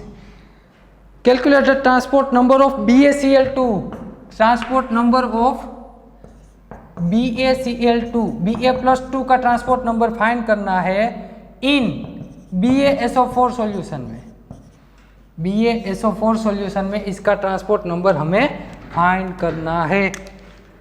तो चलो करते हैं शुरुआत फाइंड करने की। तो पहले जो हमें मांगा है उसको लिख लेते हैं। क्या बोला उसने, Ba transport number of Ba+2 का किसके सॉल्यूशन में, इसकी molar conductivity lambda of Ba+2 डिवाइडेशन में लेमड़ा ऑफ BaSO4 के सॉल्यूशन में लेमड़ा ऑफ SO4-2। देखो तो ये दोनों को मिला के इनफाइनाइट डिल्यूशन है, केटायन एनायन आ गया। ये दोनों को मिला के हम ऐसा भी लिख सकते हैं मोलर कंडक्टिविटी ऑफ Ba+2 डिवाइडेशन में मोलर कंडक्टिविटी ऑफ BaSO4। यदि मुझे ये BaSO4 का मिल जाए, Ba+2 का मिल जाए, तो हम ट्रांसपोर्ट नंबर आसानी से निकाल सकते हैं। उसके लिए क्या करना होगा समझो। पहले तो मैं मोलर कंडक्टिविटी निकालता हूँ, लेमड़ा m0 ऑफ BaSO4 चाहिए मुझे। अब आ गया कोल्हरस लॉ। अब देखो Ba+2 चाहिए, दूसरा क्या चाहिए SO4-2। तो Ba+2 तो यहाँ से मिल जाएगा, SO4 यहाँ से मिल जाएगा, दोनों को ऐड कर दीजिए। Lambda m0 of BaCl2 plus Ba+2 आ गया, SO4-2 कहाँ से आएगा, यहाँ से SO4-2 यहाँ से आ गया, लेमड़ा m0 ऑफ K2SO4। लेकिन देखो भैया जिसकी ज़रूरत नहीं थी वो भी आ गए, 2 Cl- आ गए, 2 K+ आ गए। तो इसको यहाँ से मैं रिमूव कर दूँ KCl को, कितने 2 mole of lambda m0 KCl, m0 of KCl। देखो 2 K+ रिमूव कर दिए, 2 Cl- भी रिमूव हो गए, बाकी बचा उसके आंसर लिख लो BaCl2 कितने हैं 280 प्लस K2SO4 300 माइनस ये कितने हैं 2 × 150, ये तो 300 कैंसल आउट, बाकी बचा 280। लेमड़ा m0 ऑफ BaSO4 मिल गया। लेकिन हमें अभी भी किसकी ज़रूरत है, ये Ba+2 की ज़रूरत है। तो Ba+2 कहाँ से निकालेंगे, इसके लिए मैं अब हटा देता हूँ, ये इसकी ज़रूरत नहीं है हमें, क्योंकि हमें वहाँ लिखा है, इसको मैं हटा देता हूँ।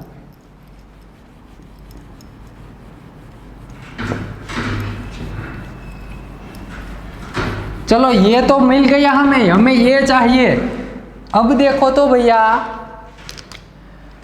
आपको ये दिया हुआ है लेमड़ा m0 ऑफ BaCl2, तो इसको ऐसे भी लिख सकते हैं लेमड़ा m0 ऑफ Ba+2 और 2 mole of lambda m0 of Cl- ion. अरे हाँ लिख सकते हैं, ये तो हमें अभी पता चला। अरे अभी पता चला, हम ऐसा भी लिख सकते हैं और ऐसा लिख के आप ये Ba+2 निकाल सकते हैं, क्योंकि ये तो आपको दिया हुआ है 280, ये आपको फाइंड करना है लेमड़ा m0 ऑफ Ba+2 और 2 मोल ऑफ Cl- का आयन 76 × 2। यहाँ से आप लेमड़ा m0 ऑफ Ba+2 निकालोगे, जो भी आंसर आएगा यहाँ रख दो, ये आंसर को यहाँ रख दो, जो आंसर आए वो आपका फाइनल आंसर आ गया। ये थी बात ट्रांसपोर्ट नंबर के एग्जाम्पल कैसे सोल्व किए जाते हैं। ये जो सिंपल मैथ्स है वो अब कर लेना, वो छोड़ मत देना मेरे। चलो सर ने भी नहीं करा था, हम भी नहीं करते।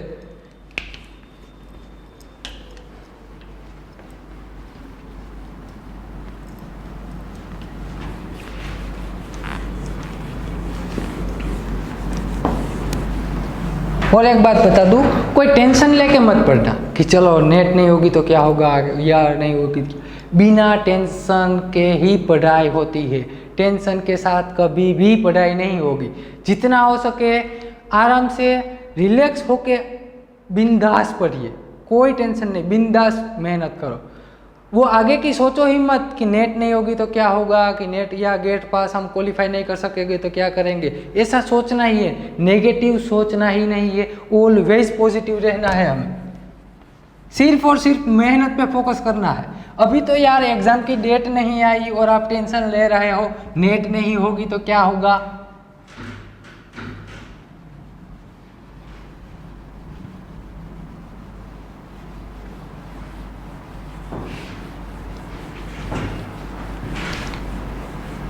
जिंदगी बिना टेंशन के ही जी जाती है।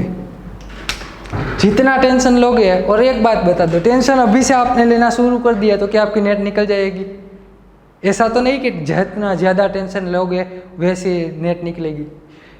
यह है कि आपकी मेहनत कंटिन्यूटी होनी चाहिए। मेहनत में कुछ फर्क या कुछ कचास मत छोड़ देना, जितनी हो सके वो कर लो मेहनत, टेंशन लेके नहीं, बिंदास मेहनत करो, नॉलेज गेन करने के लिए करो। आपका इंटेंशन यदि सही होगा, आपका इंटेंशन ये मत रखो कि मुझे नेट करनी है, नेट के लिए मैं पढ़ाई कर रहा हूँ, ऐसा मत सोचो। आप ऐसा सोचो आपको नॉलेज चाहिए। क्या चाहिए? नॉलेज। नॉलेज गेन करने के लिए पढ़ो, ये तो आसानी से निकल जाएगी, ये तो आसानी से चली जाएगी, आएगी और ये पास होके चली जाएगी, इसकी कोई नहीं। ये नॉलेज जैसे जैसे बढ़ेगा आपका सेल्फ कॉन्फिडेंस वैसे वैसे बढ़ेगा। कॉन्फिडेंस जितना बढ़ जाएगा ये आसानी से निकल जाएगी। लेकिन वो भी बता रहा हूँ, सिर्फ कॉन्फिडेंस बढ़ना चाहिए, ओवर कॉन्फिडेंस नहीं होना चाहिए। ओवर कॉन्फिडेंस नहीं, सिर्फ कॉन्फिडेंस होना चाहिए। चलो आगे बढ़ते हैं। अब हम बात करते हैं कंडक्टेंस कॉन्सेंट्रेशन सेल की। वो हमने पढ़ लिया था, लेकिन फिर भी बात करते हैं कॉन्सेंट्रेशन सेल।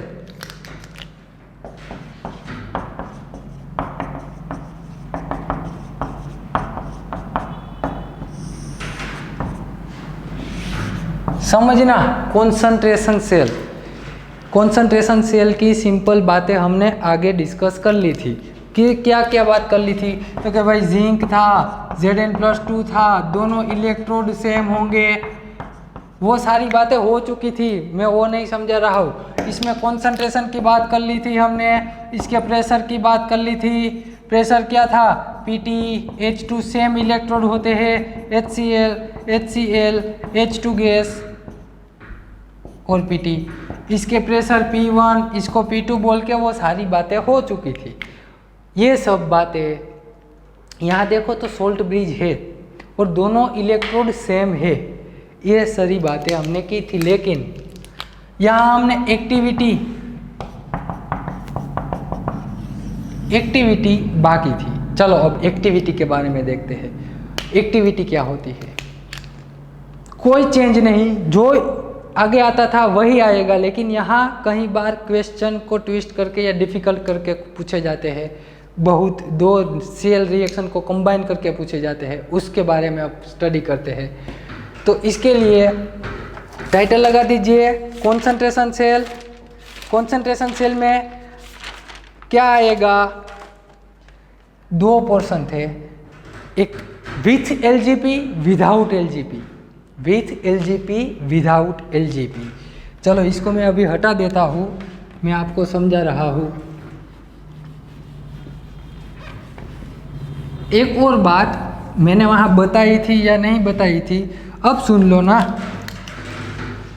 यदि आपको ऐसा दिया मिले Zn+2 या तो ZnSO4 लिखूँ, ZnSO4, यहाँ पे भी ZnSO4, यहाँ Zn, ये आपको मालूम है इसका E0 सेल क्या आएगा? ऑलवेज 0 आएगा, क्योंकि दोनों जगह हमने सेम इलेक्ट्रोड यूज़ किए हैं। यहाँ पे भी जिंक, यहाँ पे भी जिंक, कैथोड माइनस एनोड करोगे आंसर 0 आएगा। लेकिन अब समझो, यदि मैं एक्टिविटी की बात कर रहा हूँ, ये इलेक्ट्रोलाइट एनोड का है, उसे मैं A1 कह दूँ, ये इलेक्ट्रोलिटिक सॉल्यूशन है कैथोड का, उसे मैं A2 कह दूँ। और आप जानते हैं कॉन्सेंट्रेशन सेल में फर्क क्या होता है? सिर्फ यहाँ एक्टिविटी का चेंज आता है, या तो कॉन्सेंट्रेशन हो तो कॉन्सेंट्रेशन का चेंज आता है, प्रेशर दिया हो तो प्रेशर का चेंज आता है। इलेक्ट्रोड तो सेम होते हैं। यहाँ मैं अभी कह रहा हूँ कि ये दोनों आयन है, यहाँ पे जो दोनों इलेक्ट्रोलिटिक सॉल्यूशन है उसके दोनों के एक्टिविटी क्या है? अलग अलग है। किसकी अलग अलग है भाई? दोनों के सॉल्यूशन की। तो यहाँ इसको हम कह सकते हैं इलेक्ट्रोलिटिक कॉन्सेंट्रेशन सेल। क्या कह सकते हैं? इलेक्ट्रोलिटिक कॉन्सेंट्रेशन सेल, क्योंकि ये इलेक्ट्रोलिटिक सॉल्यूशन की एक्टिविटी अलग अलग है, इसीलिए हम क्या बोलेंगे? Electrolytic concentration cell. यदि मैं कह दूं कि ये इलेक्ट्रोड की एक्टिविटी अलग अलग हो गई, क्या हो गई? इलेक्ट्रोड की एक्टिविटी यदि अलग हो तो इसे हम बोलेंगे, क्या बोलेंगे? Electrode concentration cell. Electrode concentration cell बोला जाता है इसे। आई बात समझ में? ये बात याद रखना। इलेक्ट्रोलिटिक कॉन्सेंट्रेशन सेल किसे कहते हैं और इलेक्ट्रोड कॉन्सेंट्रेशन सेल किसे कहते हैं। मैं यहाँ सिर्फ एक्टिविटी की बात कर रहा हूँ। कॉन्सेंट्रेशन हो, कॉन्सेंट्रेशन का चेंज हो तो भी ऐसा ही बोला जाता है, प्रेशर का चेंज हो फिर भी वैसा ही बोलेगा। यदि यहाँ मैंने C1 और C2 कह दिया, लेकिन कॉन्सेंट्रेशन चेंज किसका हुआ भाई? चेंज तो आयन, ये सॉल्यूशन का चेंज हुआ तो उसको भी इलेक्ट्रोलिटिक कॉन्सेंट्रेशन सेल बोलेंगे। यदि ये दोनों की एक्टिविटी अलग अलग हो, इलेक्ट्रोड की एक्टिविटी अलग अलग हो तो उसे हम इलेक्ट्रोड कॉन्सेंट्रेशन सेल बोलते हैं। इतना याद रखना है। आगे बढ़ते हैं।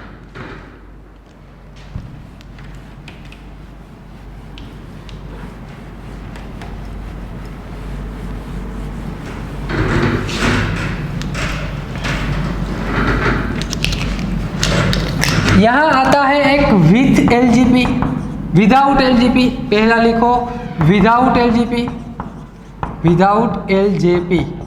दूसरा क्या आता है? With LGP, LGP. एलजीपी यानी लिक्विड जंक्शन पोटेंशियल। क्या होता है? Liquid junction potential. अभी तक यहाँ क्या आता है? Metal, metal ion, salt bridge, metal ion, metal. अब समझना विदाउट लिक्विड जंक्शन पोटेंशियल क्या होता है। देखो यहाँ क्या है भाई, ये रख दिया हमने, सोल्ट ब्रिज रखा हुआ है ना। सोल्ट ब्रिज का काम क्या है भाई? उसका वर्क इलेक्ट्रॉनिकली न्यूट्रलाइजेशन प्रोवाइड करना, और दूसरा इलेक्ट्रॉनिकली न्यूट्रलाइजेशन प्रोवाइड करता है और हमारी सर्किट कंप्लीट करता है। लेकिन दोनों सॉल्यूशन को मिक्स नहीं होने देता, एनोड और कैथोड के सॉल्यूशन को मिक्स होने देता नहीं है। ये सोल्ट ब्रिज का काम है। यानी कि यहाँ ऐसा लिख सकते हैं कि ये जो दोनों इलेक्ट्रोलिटिक सॉल्यूशन है वो दोनों के कॉन्सेंट्रेशन, एक्टिविटी या प्रेशर अलग अलग हो सकते हैं और दोनों सॉल्यूशन मिक्स होते नहीं है। यहाँ क्या होगा?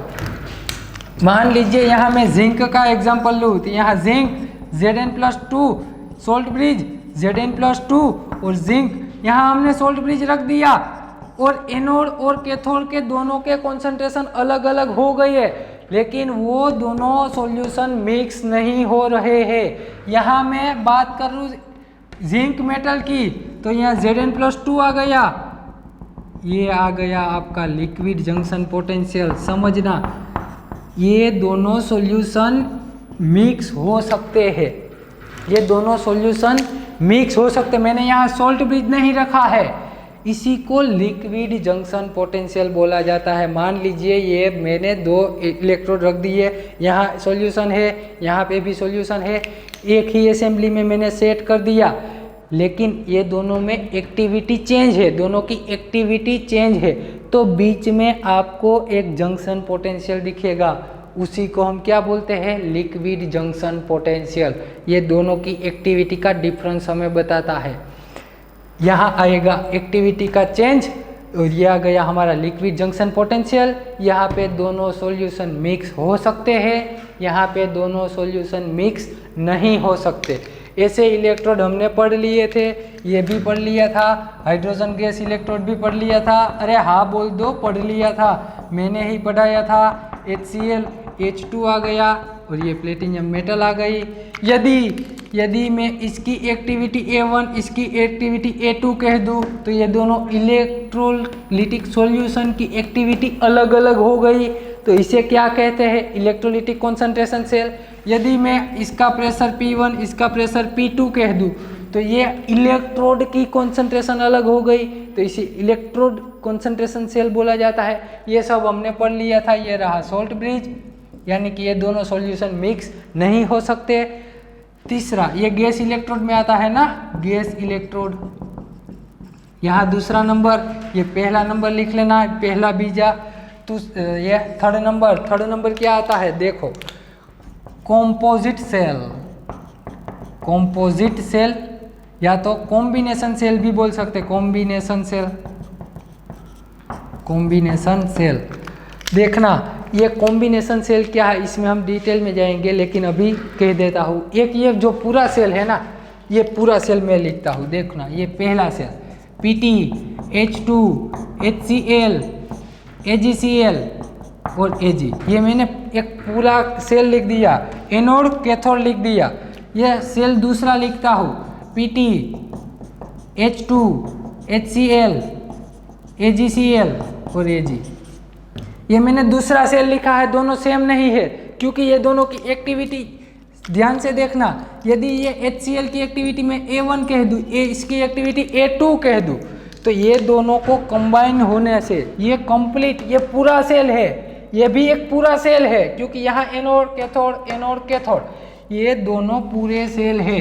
तो ये दोनों को यदि मैं कंबाइन कर दूँ, देखना ये दोनों को मैं कंबाइन करता हूँ तो ये आता है हमारा कंबाइन सेल। उसे हम कंपोजिट सेल भी बोलते हैं। कंबाइन सेल आता है, उसे हम कैसे रिप्रेजेंट करते हैं ध्यान से देखना। इसको मैं हटा देता हूँ, इसके डिटेल में जाएंगे, सारे इसके नॉन इक्वेशन भी अभी लिखने हैं, कुछ हम छोड़ने वाले हैं नहीं इलेक्ट्रोकेमिस्ट्री में।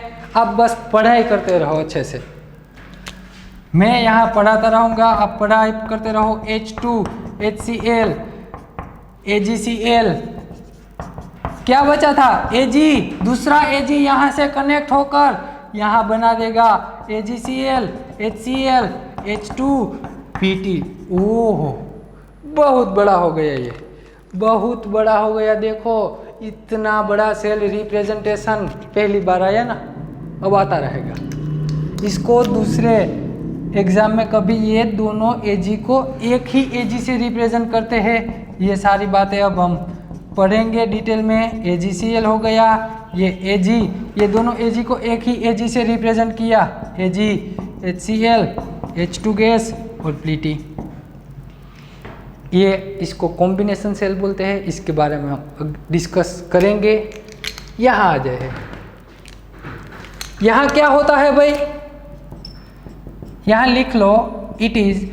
कभी कभी एग्जाम में, एक बार एग्जाम में, कौन सी एग्जाम थी, नेट एग्जाम तो नहीं थी, दूसरी एक एग्जाम में पूछा था, या तो GSET होगी, उसमें पूछा था कि ये जो विदाउट LGP है उसमें एनायन और केटायन के रिस्पेक्ट में क्या होगा भाई, reversible. It is reversible, reversible with respect to cation. दूसरा लिख लेना, reversible with respect to anion, reversible with respect to anion, ये बात लिख लेना। चलो आगे बढ़ते हैं।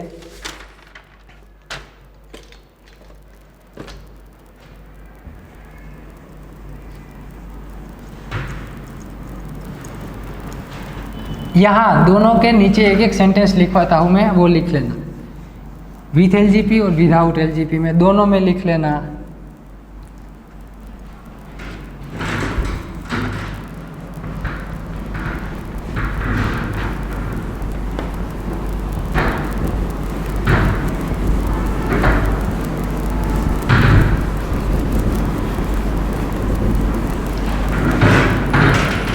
यहाँ इसमें लिखो भाई, विदाउट LGP में, it is a electrolytic solution, it is a electrolytic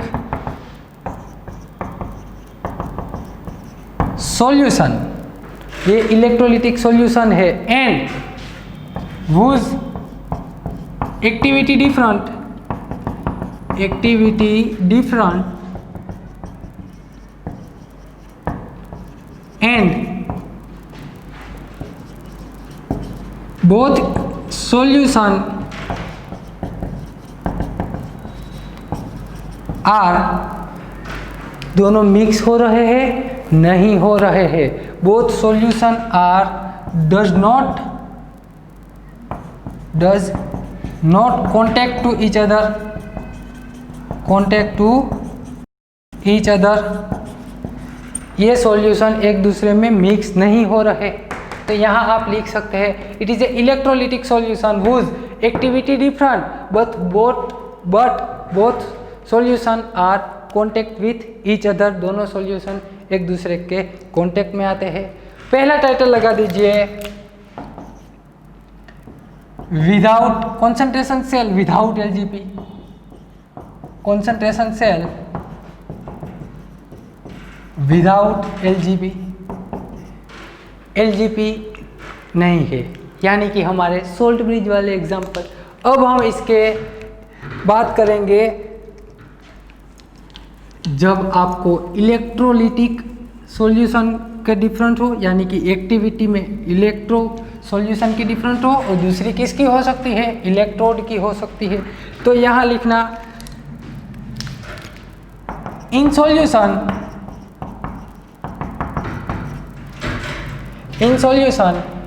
activity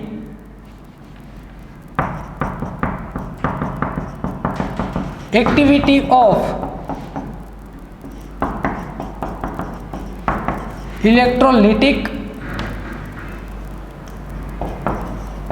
electrolytic solution and electrode both are different. Solution में हमें इलेक्ट्रोलिटिक या सॉल्यूशन की भी एक्टिविटी अलग दी जा सकती है, या तो दोनों इलेक्ट्रोड की भी एक्टिविटी अलग दी जा सकती है। उसमें पहला पॉइंट लिखो, एक्टिविटी ऑफ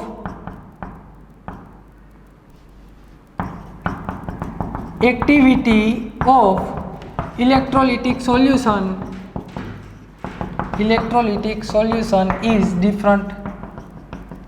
किसकी की बात की भाई, इलेक्ट्रोलिटिक सॉल्यूशन की एक्टिविटी की बात की है हमने। तो यहाँ इसका cell representation Mn+, salt bridge आ गया, Mn+ M आ गया। मैं सिंपल समझा रहा हूँ, एक ही मेटल रहता हूँ। यहाँ किसकी इलेक्ट्रोलिटिक सॉल्यूशन की बात की, तो यहाँ A1 आ गया, ये A2 आ गया, क्योंकि यहाँ आपको मालूम है सोल्ट ब्रिज के अगल बगल में क्या होगा, सोल्ट ब्रिज के अगल बगल में दोनों इलेक्ट्रोलिटिक सॉल्यूशन ही होंगे। दोनों के इलेक्ट्रोड की, ये दोनों को इलेक्ट्रोलिसिस सॉल्यूशन की एक्टिविटी अलग अलग दी हुई है। अब हम इसका सिंपल नॉन्स इक्वेशन लिखेंगे। तो इसके लिए पहले एनोड की रिएक्शन, कैथोड की रिएक्शन। एनोड पे क्या हुआ भाई, मेटल थी, उन्होंने क्या किया, metal plus n number of electron घुमा दिए। इसकी एक्टिविटी हमने क्या बोली, A1 लिख लो, ये गलती मत करना। साथ ही साथ उसकी एक्टिविटी लिखते जाना, क्योंकि यहाँ आपको सभी m दिए हुए हैं, वो आपको दिक्कत हो जाएगी। Mn+ क्या हो जाएगा, Mn+ electron consume, n number of electron consume करके मेटल बना देगा। इसकी एक्टिविटी आपको अलग दी हुई है A2, ये n number of electron cancel out, ये भी कैंसल आउट, दोनों सेम है। ये दोनों को कैंसल मत कर देना, कुछ नहीं बचेगा। तो यहाँ लिख सकते हैं Mn+ एक्टिविटी इसकी A2 आ गई, Mn+ इसकी एक्टिविटी A1 आ गई। तो यहाँ देखो इसका नॉन्स इक्वेशन लिखो, यहाँ अप्लाइंग नॉन्स इक्वेशन क्या होता है, E cell is equal to E nought cell minus RT/NF linear activity of product upon activity of reactant. Product की एक्टिविटी क्या है, A1/A2 आएगी। अब देखो हमें मालूम है कॉन्सेंट्रेशन सेल है और इसकी वैल्यू E0 की 0 होती है। तो E cell is equal to minus RT/NF linear A1/A2। अब देखना ये सबका कन्वर्जन मैं कर देता हूँ। E cell is equal to, अरे बच्चा जानता है 0.0591/n, लीनियर का कन्वर्जन हो गया लॉग में A1/A2। लेकिन एग्जाम वाले थोड़े चालाक होते हैं, वो ये दोनों को उल्टा देते हैं। जो हमें ऑप्शन मिले हैं उसमें ये दोनों को मैंने उल्टा दिया। तो E cell is equal to 0.0591/n, linear का कन्वर्जन हो गया लॉग में, ये दोनों को उल्टा दो, ये हो गया 1। ये दोनों को उल्टाने से क्या होगा, नेगेटिव साइन आगे आएगी, नेगेटिव पॉजिटिव हो जाएगा, A2/A1 हो गया। ये बात थी किसकी, इलेक्ट्रोलिटिक सॉल्यूशन की डिफरेंट हो तब इसका नॉन्स इक्वेशन ये आएगा। ध्यान से समझना, इलेक्ट्रोलिटिक सॉल्यूशन की एक्टिविटी डिफरेंट है तब इसका आंसर ये आया। अब मैं बात आपका होमवर्क, चलो इसको मैं हटा दूं,